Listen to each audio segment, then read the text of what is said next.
Sechei Mihai, am 42 de ani, sunt căsătorit și sunt proaspăt tătic. Pe mine mă caracterizează empatia, punctualitatea și munca în echipă, colaborarea cu echipajul.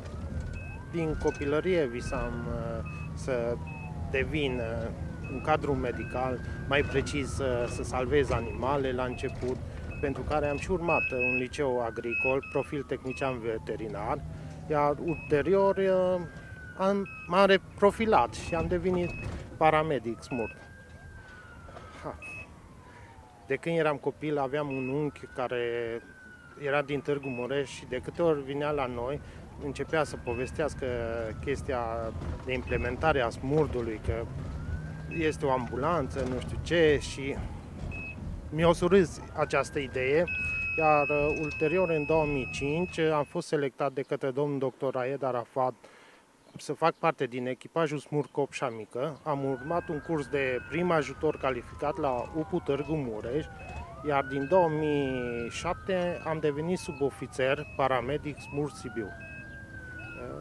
La mii de cazuri medicale, accidente rutiere am participat, dar cazurile care în general mă remarchează sunt cazurile acelea unde sunt implicați copii. Păi, puținele momente amuzante în timpul nostru liber sunt acele momente în care stăm cu echipajul format din medic, voluntari de la medicină și ne mai facem câte o glumă, iar în momentul în care sună alarma, până la mașină, ne punem fel și fel de întrebări că oare ce-o fi acolo. Această meserie pentru mine, să zic, reprezintă cam totul. Îmi place foarte mult ceea ce fac, sunt implicat atât în timpul programului cât și în timpul liber, pentru care de multe ori am intervenit și în timpul liber.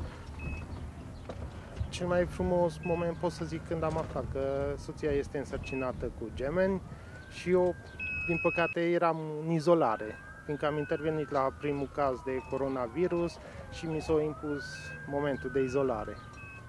Mi-aș alege, cred că, o super putere să salvez lumea, tot așa ceva, să scape toți de suferință. Din 2005, din păcate, situația mi-a impus că în fața mea să se întâmplă mai multe accidente, unde tot am intervenit până la sosirea echipajelor calificate sau i-am ajutat pe colegi, cum ar fi vorba.